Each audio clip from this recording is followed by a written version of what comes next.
Think big but don't hesitate to start with small. हमेशा बड़ा सोचना है बट छोटा से ही शुरुआत करना है। आज हम जिसके बारे में बात करने के लिए जा रहे हैं, उन्होंने हमेशा वो चीज़ बताते हैं जीरो से कैसे स्टार्ट करके हम लाइफ में आगे बढ़ सकते हैं हमारे लाइफ में। आज जिस पर्सनालिटी के बारे में बात करने के लिए जा रहे हैं, फाउंडर ऑफ इन्फोसिस नारायण मूर्ति के बारे में बात करने के लिए जा रहे हैं।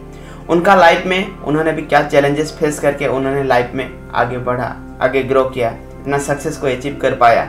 उन्होंने भी जीरो से स्टार्ट किया था, बट स्टार्ट करने में कुछ भी हेजिटेशन नहीं करते थे, क्योंकि हमेशा हम सोचते रहते थे दूसरे ने क्या बताएगा, अगर हम शुरुआत करेंगे तो और लोग क्या कहेंगे, तो हम स्टार्ट ही नहीं कर पाते। जब तक हम शुरुआत नहीं करेंगे उसमें हम रिजल्ट प्रोड्यूस नहीं कर पाएंगे। अगर हमको रिजल्ट प्रोड्यूस करना है तो शुरुआत करना ज़रूरी है। तो उनसे आज हम सीखेंगे लाइफ में छोटा से शुरुआत करके हम लाइफ में आगे कैसे बढ़ पाएँ। 5 ऐसा टिप्स सीखेंगे उनसे, हम लाइफ में भी इम्प्लीमेंट करके आगे बढ़ सकते हैं, लाइफ में ग्रो कर सकते हैं एंड सक्सेस को अचीव कर सकते हैं। Let's start for the today session with life learning for Narayan Murthy.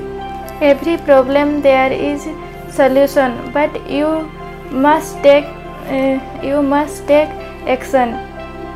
हमेशा एक्शन लेना है। हम आज बात करने वाले हैं नारायण मूर्ति सर के बारे में। वो 20 अगस्त 1946 को मैसूर में उनका जन्म हुआ था। एक सिंपल साधारण परिवार में उनका जन्म हुआ था। उनके पिताजी एक टीचर थे और उनके 8 भाई बहन थे। 8 भाई बहन में वो 5वें नंबर पे थे।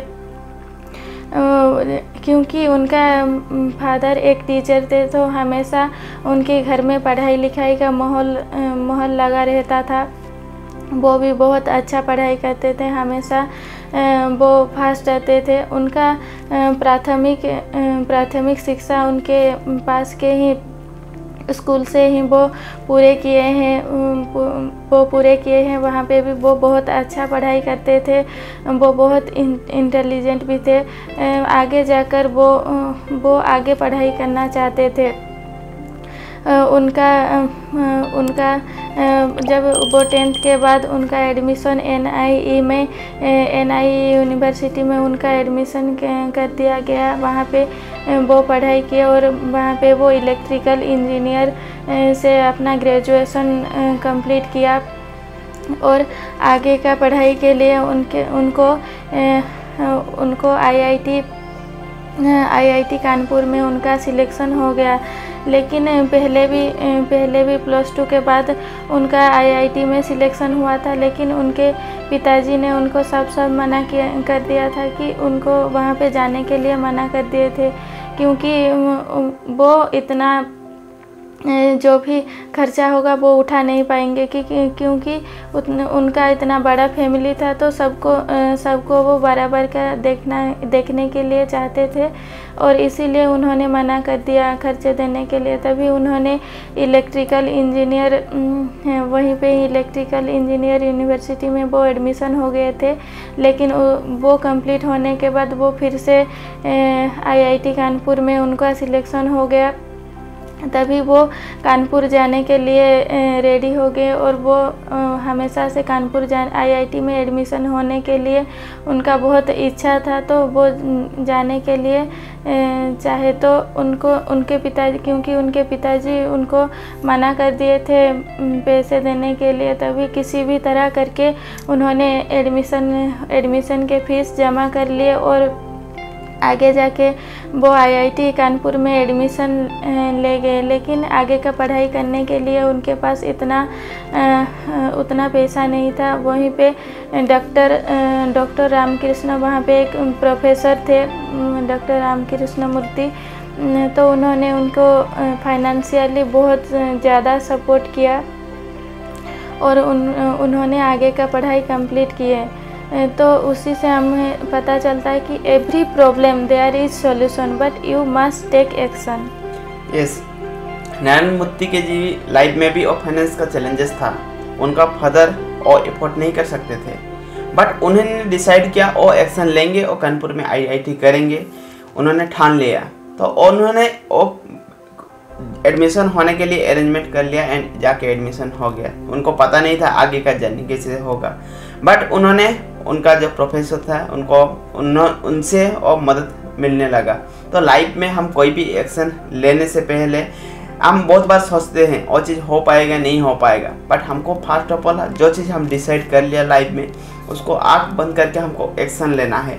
एक बार हम उससे एक्शन ले लेंगे, कहाँ से जर्नी शुरू होगा कहाँ से ख़त्म होगा हमको पता नहीं है, बट एक्शन लेना हमारे हाथ में होता है। जब हम एक्शन लेना शुरू करेंगे तो डेफिनेटली सॉल्यूशन मिलते जाएगा एंड हम हमारे डेस्टिनेशन में रीच करते जाएंगे।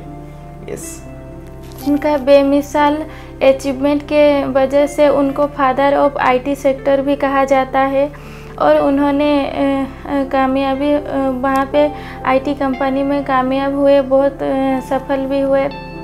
और उन्होंने नारायण मूर्ति सर ने आईटी का इंडिया को एक बहुत बड़ा कंपनी इन्फोसिस दिया है और वो हमेशा ही अपने लाइफ में बहुत कामयाब और सक्सेसफुल होने हुए हैं, लेकिन फिर भी वो अपनी ज़िंदगी एक बहुत सिंप्लिसिटी से जीते हैं और वो हमेशा सभी को सिंप्लिसिटी व्यवहार करते हैं। एक बार की बात है जब 2022 में रतन टाटा जी को एक अवार्ड देने वाले थे कि उनके नारायण मूर्ति सर के ही हाथों से ही उनको अवार्ड दिया गया, भारत रत्न का अवार्ड दिया गया। तभी उन्होंने रतन टाटा जी को भारत रत्न का अवार्ड दिए और उनको झुककर प्रणाम भी किए। इसी से हमें पता चलता कि वो कितने सिंप्लिसिटी और हम्बल बिहेवियर के हैं। यस, लाइफ में सिंप्लिसिटी रहना बहुत इम्पोर्टेंस है। आप कितना भी आगे बढ़ जाएंगे लाइफ में, अगर सिंप्लिसिटी नहीं रखेंगे, लोगों के साथ रेस्पेक्ट प्रॉपरली नहीं रखेंगे, तो लाइफ में कितना भी आगे बढ़ जाएंगे, जीरो तक आना डेट नहीं लगेगा। हमेशा आप जितना भी ग्रेट पीपल को देखेंगे हमेशा हम्बल रहते हैं, ऑनेस्टी रहते हैं एंड हमेशा सिंप्लिसिटी रहते हैं, ऑनरेबल रहते हैं एंड हमेशा ग्रैटिट्यूड करते हैं और यूनिवर्स को ग्रैटिट्यूड करते हैं, सारा चीज़ को ग्रैटिट्यूड करते हैं। तो उससे हम चीज़ सीख सकते हैं। हमेशा सिंप्लिसिटी रहना है एंड हमेशा ग्रैटिट्यूड के साथ हमको लिविंग ऑफ लाइफ करना है। अगर हमको आगे जाना है तो दूरी का तैयार करना है, तो ग्रैटिट्यूड ऑनेस्टी बहुत इम्पोर्टेंस रोल प्ले करता है एंड सक्सेस को अचीव करने में हमको मदद करता है। यस, एक बार की बात है जब वो आईआईटी कानपुर में पढ़ाई करते थे, तभी उनको आईआईटी के बारे में कुछ भी पता नहीं था, कुछ भी नॉलेज नहीं था, दूर से कोई संबंध भी नहीं था। तभी उन्होंने पहले जब वो कानपुर गए पहले तो इलेक्ट्रिकल में ही वो पढ़ाई करते थे, लेकिन वहाँ पे बहुत सारा सेमिनार हुआ करता था, हमेशा कुछ ना कुछ सेमिनार हुआ करता था। तभी उन्होंने एक बार उस सेमिनार में जाके बैठा और वो 15 मिनट का उनके लिए लाइफ चेंजिंग सेमिनार रहा। वहाँ पे एक यूएस से एक साइंटिस्ट आए थे जो कि उनका सेमिनार ले रहे थे। वो आईटी के बारे में बात कर रहे थे, आगे जाके कंप्यूटर और मोबाइल उसके बारे में, वो सॉफ्टवेयर के बारे में बात कर रहे थे। तभी उनको वहाँ से 15 मिनट का वो जो सेमिनार था उनके लिए लाइफ चेंजिंग इवेंट रहा। यस, कौन सा मोमेंट हम मोस्ट ऑफ टाइम क्या होता है लाइफ में परफेक्शन के पीछे भागते हैं। उनका लाइफ में पता नहीं था, उन्होंने डिसाइड किया वो आईआईटी करेंगे, बट उन्होंने इलेक्ट्रिकल का डिसाइड किया, बट उनको पता नहीं था आईआईटी में जाना है एंड आईआईटी में क्या करियर है। सेम चीज़ हम लाइफ में भी कर सकते हैं। हमको परफेक्शन के पीछे नहीं भागना है, हमको एक्शन लेना है लाइफ में। परफेक्शन धीरे धीरे आते जाएगा, लाइफ में आप ग्रो करते जाएंगे, सक्सेस को अचीव करते जाएंगे। सारा चीज़ सेम सक्सेसफुल पीपल के साथ होता है। उन्होंने कभी भी परफेक्शन के पीछे नहीं भागते हैं, हमेशा एक्शन लेते हैं, बाद में परफेक्शन बनते हैं। तो आप भी हम एक्शन लेके लाइफ में परफेक्शन बन सकते हैं। यस, पहले वो उसके आईआईटी में जब एडमिशन हुए तभी उनको वहाँ से कुछ भी पता नहीं चला था, तो आगे का करियर के लिए उनको पता नहीं चला। लेकिन जब वो सेमिनार अटेंड किए उनको पता चला, तो उनको वहाँ पे उनका फ्यूचर दिखाई दिया। तभी उन्होंने वो सोचे कि आगे जाके लोग मोबाइल और कंप्यूटर में ज़्यादा डिपेंडेंट होने लगेंगे। तभी उन्होंने ठान लिया कि मुझे आईआईटी में ही अपना करियर बनाना है। यस, फ्यूचर का विजिबिलिटी, कोई भी चीज़ प्रेजेंट में हम कर रहे हैं और मैटर नहीं करते हैं, बट आप कितना फ्यूचर को देख पाते हैं वो इम्पोर्टेंस रखता है। जो चीज़ आप देख पाते हैं, प्रोबेबिलिटी ऑफ चांसेस सेम चीज़ आपको मिलने वाला है, बट आप कितना दूरी तक देख पाते हैं, that is the most important. जितना भी सक्सेसफुल पीपल के बारे में हम बात करते हैं, they are long term visibility in their life. उनका हमेशा बड़ा गोल पे बिलीव रहता है एंड बड़ा फ्यूचर के लिए वो वर्क करते हैं। आज और जो एक्टिविटी करते रहते हैं, उनका रिजल्ट 10 साल के बाद, 20 साल के बाद उनको क्या चीज़ मिलने वाला है, सेम चीज़ के साथ आप अभी हम उन्होंने रिएक्ट करते हैं। तो लाइफ में हमेशा बड़ा सोचना एंड लॉन्ग टर्म के बारे में सोचना एंड उसी से एक्शन लेना बहुत इम्पोर्टेंस है। यस, जब वो उनके पास पहले तो जब वो पढ़ाई ख़त्म किए, उनके पास कोई इतना पैसा नहीं था। वो हमेशा से चाहते थे कि उनका एक कंपनी हो, आईटी का उनका एक कंपनी हो। तो वो कभी भी दूसरे कंपनी में जॉब करने के लिए नहीं जाना चाहते हैं, लेकिन कुछ कारणवश उनको एक कंपनी में जाना पड़ा। वो फॉरेन में एक कंपनी में जॉब किए। वहाँ से आके उन्होंने उनके पत्नी सुधा मूर्ति जी से 10,000 रुपये उधार लिया और उनका ही एक आईटी कंपनी स्टार्ट करने के लिए वो सोचे। तभी उन्होंने एक आईटी कंपनी का शुरुआत किया। पहले उनके पास इतना पैसा नहीं था। तभी उन्होंने उनका घर का फ्रंट में जो कमरा खाली था, वहीं पे उनका कंपनी इन्फोसिस का शुरुआत हुआ। पहले उनका टीम से पूरा कोशिश कर रहे थे, पूरा आगे बढ़ाने के लिए इन्फोसिस को बहुत कड़ी मेहनत कर रहे थे, लेकिन मेहनत करने के बाद भी कुछ रिजल्ट नहीं आता था। तभी एक यूएस की एक कंपनी के साथ मिलकर उन्होंने, जब यूएस की कंपनी उनको फंड देने लगे, इन्फोसिस को फंड देने लगे, तभी उस फंड से उन्होंने कड़ी मेहनत किया और इन्फोसिस को आगे लेके गए। तभी इन्फोसिस कंपनी एक आईटी कंपनी था, वो सभी लोग जानने लगे। लेकिन कुछ कारण बस वो यूएस के कंपनी फिर से उनको छोड़ के चले गए, तो उनके फंड कम हो गए। जो पहले जैसे थे वो कंपनी बाद में वहीं पे आके ठहर गया। जो आगे बढ़ा था वो फिर से आके वही स्टेज पे खड़ा हो गया।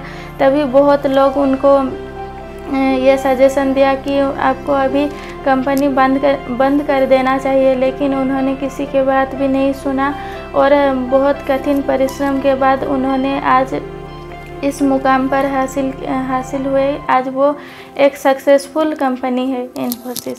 यस, तो कभी भी नेवर गिव अप। हर सक्सेसफुल पीपल्स और ठान लेते हैं और कभी भी गिव अप नहीं करते हैं, कितना भी चैलेंजेस आ जाए। उनका लाइफ में भी बहुत सारे लोग बहुत सारा बातें करने लगे, बहुत सारा सजेशन देने लगे, बट किसी का भी वो बातें नहीं सुने, क्योंकि खुद के ऊपर बिलीव था उनके ऊपर।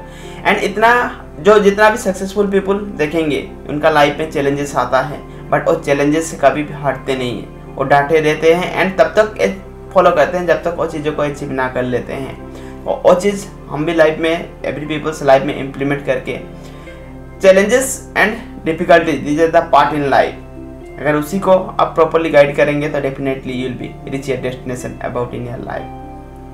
तो these are the 5 points will be shares के कभी भी will be what is this 5 points we learn from the point, every problem there is solution but you must take action.